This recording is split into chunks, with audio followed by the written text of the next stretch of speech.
10년, 15년 그때는 좀 심하게 제가 이렇게 좀 막 이렇게 굉장히 우울해갖고 그런 적도 있었고 차태현 씨하고 라디오 DJ라고 있었을 텐데 하루에 그 2시간을 맞는 프로그램 내에서 밝게 진행을 해야 되는 내가 거짓말하는 것 같은 생각이 자꾸 드는 거예요. 오늘 감사합니다. 내일 뵐게요 하고 딱 불이 꺼지는 순간 금세라도 눈물이 막 쏟아질 것처럼 그때 태연이랑 우리 라디오 팀이 저 위로 많이 해줬었어요. 그냥 이렇게 얘기하다 갑자기 팍 쏟아지고 이런 적이 너무 많아요, 눈물이. 그래서 안 되겠다 싶더라고. 그래서 양해를 구해서 그때 이제 한 달 동안 유럽으로 떠나서 혼자 정처 없이 돌아다녔죠. 본인이 좀 해결하려고 노력을 많이 하셨었구나. 저 선생님을 믿어야 되는데 내가 이 사람에게 이 얘기를 했다가 내 얘기가 밖으로 혹시 한마디라도 새어나가자 이 의심이 제일 컸어요, 사실. 누구든 그런 생각이 있지. 뭐 인간은 누구나 다 그렇고 또 직업적인 특성이 있어서 그렇고 네, 저는 맞아요. 사실 예전에 이제 집에 이제 그때 일이 있어서 찾아가서 이런저런 얘기를 했더니 이렇게 저기 일 터지자마자 이렇게 오시는 분이 별로 없는데 참 뭐 대단하시네요 이러면서 이제 초기 우울인데 제가 빨리 가서 약을 먹고 선제적으로 이제 대응을 한 거지. 근데 그때 내가 만약에 방치를 했으면 공황장애 그렇게 될 확률이 높았다라는 거죠. 또 완전 저랑 이제 대하는 게 반대되는 성향. 나는 내가 우울이라는 걸 인정하고 싶지 않고 누가 눈치채기 전에 이렇게 탁 그냥 멀쩡한 나로 그냥 내가 탁 바뀌기를 원했지. 근데 이제 사실 그게 혼자 힘으로는 많이 맞아, 쉽지 않아요. 힘들었었어. 용기가 필요할 것 같아. 그러니까 뭔가 이렇게 풀어보려고 노력은 계속했지만 이렇게 뭐 좋은 뭐 자리를 갖고 그런 적은 없었죠. 이제 처음이죠. 저도 이제 방송을 보니까요. 방송을 보면서 인상 깊었던 부분이 그 5학년 게임 네네. 아이들하고 같이 나가시면서 네.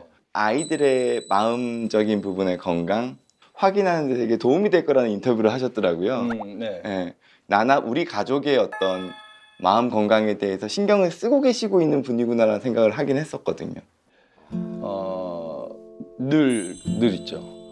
그러니까 내가 받고 내가 자라온 어떤 나의 별로 이렇게 기억하고 싶지 않은 나의 어떤 과거들이 있다면 적어도 내가 아빠가 되고 남편이 되고 이제 우리 가정만큼은 이것만큼은 내가 좀 즐겁게 풀 수 있지 않을까. 가족과의 관계. 그렇죠. 이거는 이제 새로운 하나의 가정이 또 이제 새로 형성이 된 거니까. 네. 엄청 애쓰시는 거죠. 그렇죠. 저는 심각할 정도로 그 우리 애들만큼은 좀 이렇게 막 아무 문제 없이 좀 밝게 자랄 수 있는 환경을 좀 만들어주고 싶다라는. 조각품을 만드는 것처럼 이거는 내가 시작을 어떻게 해놓냐에 따라서 이 가정은 또 이제 방향이 정해질 것 같으니까. 시원해. 정말 밝게 이렇게 늘 웃고 즐겁게 깔깔거릴 수 있는 어떤. 그러니까 저는 그런 거에 대한 좀 강박이 있는 것 같아요. 근데 그거를 강박이라고 생각하시네요. 그러니까 제가 느끼는 어떤 심리적인 그 생각은 일반 사람들이 갖고 있는 것보다 몇 배인 것 같아요. 그러니까 공부를 잘해서 뭐 좋은 학교를 보내고 뭐 이런 쪽에 대한 거가 아니라 정말 웃으면서 환경을 좋은 환경을 네. 아빠가 만들어주고 싶다 같은. 그거가 제일 강해요. 근데 제가 거기서 또 느꼈던 건 이거 정말 애쓰시는 것 같다는 생각도 같이 들었어요. 아까 전에 강박을 표현하셨지만 그 이상이니까. 사실은 육체적으로도 힘들 일인데 저렇게 정신적으로도 그런 또 강박이 있으면 더 힘들 수 있지. 그냥 좀 한편으로는 아이들을 키우는 영역을 마치 직업적인 일을 하듯 정말 치열하게 애써서 혹은 내가 반드시 이렇게 해줘야 된다라는 압박감이나 부담감을. 이게 왜 점점 그 나를 위축하게 만드냐면 자 어때 하고 한 번에 딱 보여주는 아빠의 모습을 그리고 있는데 시간이 지체되면 애가 일단 지루해하고 기다려주지 않고 아직 멀었어요 하면서 지나치는 아내의 그 한마디와 눈빛에 이 손이 제 마음대로 움직이지가 않아요. 제 예민하구나. 그런 나름의 약간 압박감이나 부담감을 내가 안고 또 열심히 아이들을 위해서 해주고 있다라는 느낌이 들어서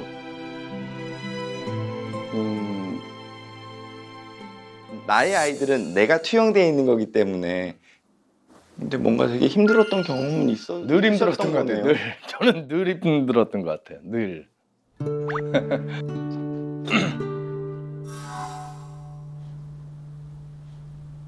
엄청난 짐을 이렇게 계속 안고 사셨던 것 같은데요. 지금도 이런 얘기를 처음 하니까 막 땀이.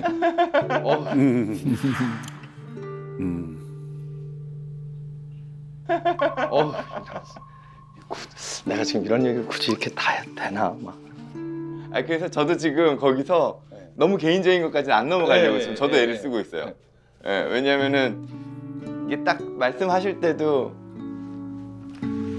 가족에 대한 건 아직까지도 조금 불편하실 수밖에 없으시겠다는 게 있어서요. 다 용기를 내신 거예요. 그렇지. 그럼 쉽지 않은 용기지 저거. 재욱이가 자기 얘기를 잘 안 해요. 뭔가 있긴 있는 것 같은데 자기를 잘 안 하는데. 그러니까 용기를 낸 거죠. 난 내 얘기 엄청 하거든. 나는 옛날에 있잖아 내가 약간 그 갱년기 비슷하게 아니 번아웃이 왔죠 번아웃. 그 당시 막 해외 가서 막 프로그램도 하고 막 계속 힘드니까 그래서 어느 날 갑자기 훅 쳐지더라고. 그래서 내가 그때 했던 방법이 다 전화하는 거야. 내 또래한테. 형 그런 거 없었어? 없었어? 그럼 나도 있었지. 다 그러더라고. 그래서 내가 위안 삼는. 그러면 약간 좀 위안이 되더라고. 그래서 이제 제가 이제 그 얘기를 했더니 의사가 그거 좋은 방법이라고. 그렇게 했었는데 저는 그런 거는 뭐 이게 좀 솔직하게 얘기하면 좀 털어놓으면 좀 낫더라고요. 사실은 어리실 때부터 그 어떤 짐을 등에 지고 그런 게좀 살아오신 있었죠. 거죠. 그러니까 혹시라도 이걸 보면 이제 엄마 같은 경우 서운해할 수도 있겠지만 저 같은 경우는 성격이 약간 형성되어질 때 저를 보면 어떤 뭐 그 부모님과 관련된 어떤 생활이 이렇게 그냥 평범한 집처럼 되진 않았기 때문에 그냥 왜 그 어릴 때부터 끙끙끙끙끙끙 앓으면서 자랐던 것 같아요. 뭐 이건 어쩔 수 없지 뭐 어차피 내가 이렇게 이 집에 내가 자식으로 태어난 이상은 뭐 그쵸 좋든 안 좋든 받아들여야 되니까. 그리고 그건 생존이죠. 서바이벌이죠. 어쩔 수 없는 거죠. 당연한 거니까. 뭔가 형님이 삶이 좀 고달팠던 것 같아요. 그리고 그 감정을 등에 짊어지고 엄청 치열하게 사셨던 거죠. 젊은 시절을. 그래서 이게 자꾸 저는 자존심으로 갔던 것 같아요. 내가 뒤처지고 싶지 않고 막 그래서 그러니까 다중이 같아. 다중이 같다라는 생각을 한 적이 많아요.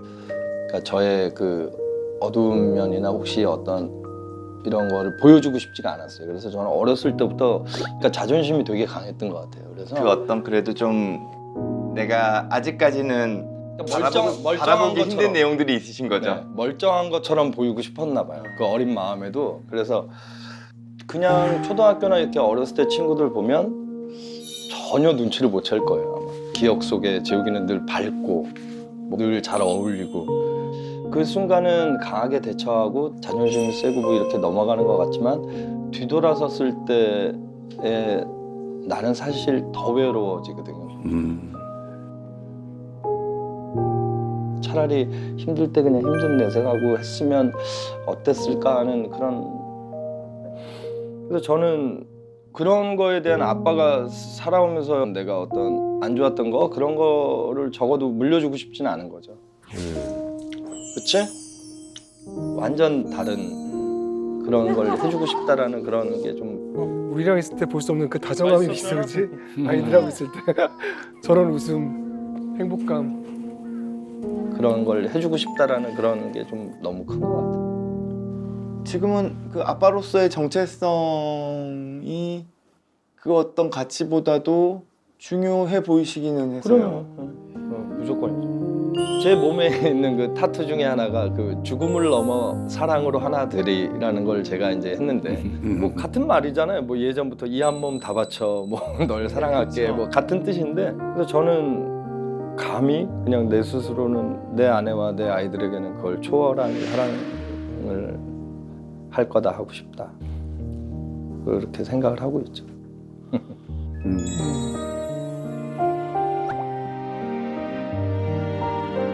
근데 막상 그렇게 사는 건 진짜 쉽지 않아서요. 쉽지 않다니까요. 네, 정말 쉽지 않아요. 쉽지 주변에 않아요. 다들 그렇게 이야기하실 거예요. 이것만큼은 내가 좀 즐겁게 풀 수 있지 않을까. 이게 제가 좀 어렸을 때부터 저는 우여곡절이 좀 많은 어떤 그런 삶을 살았다고 생각하기 때문에 뭐 그런 게 조금 어떤 의무감 같은 게 조금 되게 큰 것 같아요. 그렇겠죠. 근데 그 책임감으로 생존해내신 거예요. 그 책임감으로 서바이벌 하신 거예요. 젊은 시절에도 아마 그 책임감으로 내 삶을 끌고 가셨기 때문에 어떤 대중적인 탑스타로 만들어냈을 거고요.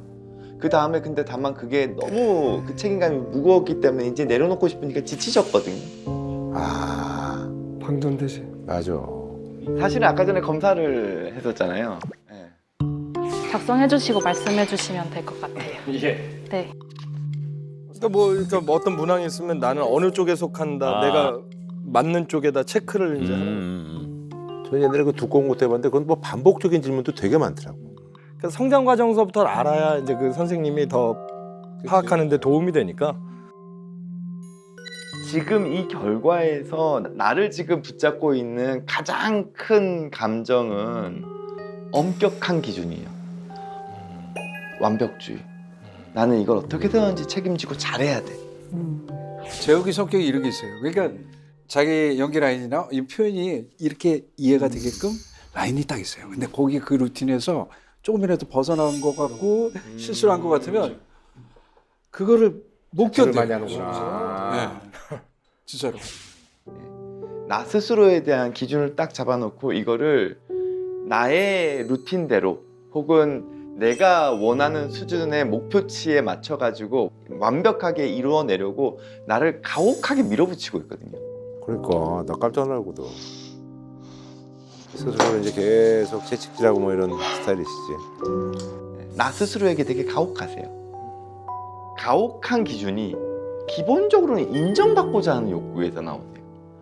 근데 반면에 검사에서 내가 절대로 붙잡혀서는 안 되는 감정들이 어떤 거냐면요. 실패, 무능력.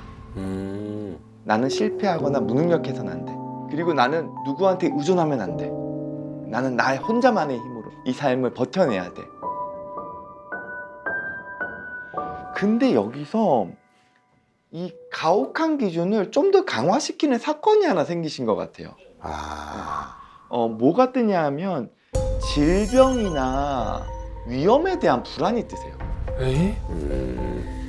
혹시 삶을 새롭게 바라보게 된 어떤 정말 터닝 포인트 같은 순간이 있으세요, 혹시요?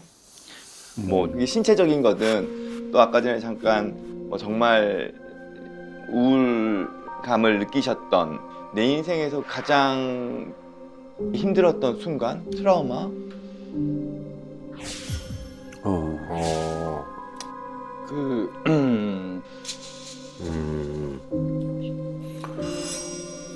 제 인생의 트라우마는 저 같은 경우는 뭐 기사에 났지만 제가 한번 이제 한 10년 전에 미국에서 그때 쓰러져 갖고 뇌 수술을 받았을 때 예전에 저기 다쳤던 거 사고 나서. 사고 나서. 사실은 의사 선생님 말씀으로는 이게 신체의 어떤 장애를 갖지 않고 정상적인 언어를 할 수 있으면서 이렇게 회복될 수 있는 확률이 한 7% 이내 확률이었다고 그러더라고요. 저 같은 상황이. 혹시 저 진단명이 뇌출혈, 그냥 뇌출혈. 지주막과 출혈로 여기 저 이만큼 다 절개해갖고 수술했죠. 가만히 계시다가 이렇게 혈관이 터진 거죠. 가만히 계시다가 네. 그러신 거죠. 터졌는데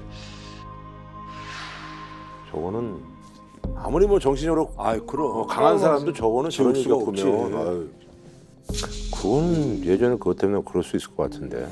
선생님이 마침 그 내가 예전에 있었던 그 사고를 모르시더라고. 아 그래요? 아 그걸 몰라. 오, 그 조사로 그게 나오는구나. 저는 다 내려놓은 거죠 이제 그때. 이 수술 결과를 예측할 수가 없잖아요. 네.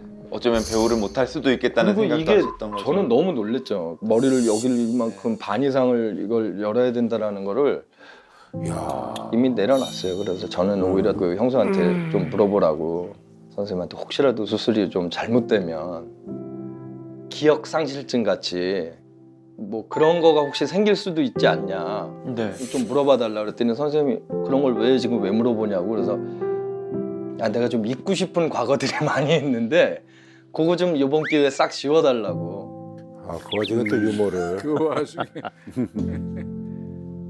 잊고 싶은 과거들이 많이 있는데 그거 좀 이번 기회에 싹 지워달라고. 그러니까 선생님이 막 웃었어요. 웃고 마스크를 딱 끼면서 저 사람은 내가 살릴 수 있을 것 같다고 그리고 딱 그 얘기하고 들어갔다 그러더라고요. 그 회복이 되고 깨어났을 때 병원에 한 달을 그 미국 병실에 이렇게 누워 있으면서 그 조그만 창문 틈으로 밖의 세상을 보면서 그냥 나는 이런 것도 갈 수 있을 때 떠나갈 수 있을 때 내 마음대로 이런 것도 안 되는구나. 나는 편하게 떠나지도 못하나라는 식으로까지 생각을 하셨다는 건 이거는 준 자살 사고와도 유사한 거죠.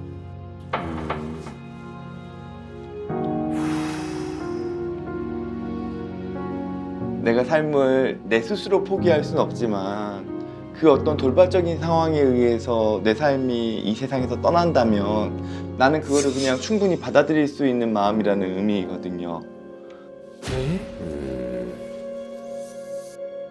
운 좋게 살아나신 건데도 불구하고 그때 당시에 나의 감정 상태가 진짜 무너지기 일부 직전의 상태에 있으셨다는 걸 의미하는 것 같거든요.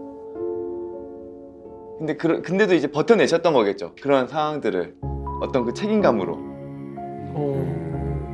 한국을 와서 회복하고 재활 과정을 겪고 이제 치료를 하고 나는 이렇게 뭔가 정신적인 그런 거에서 신체적인 또 핸디캡까지 나는 갖는다고 생각을 하니 누군가를 만나서 사랑을 하고 가정을 꾸리고 이런 거에 대해서는 아예 계획 속에 없었죠. 그러니까 머릿속에 엄두를 못 냈죠.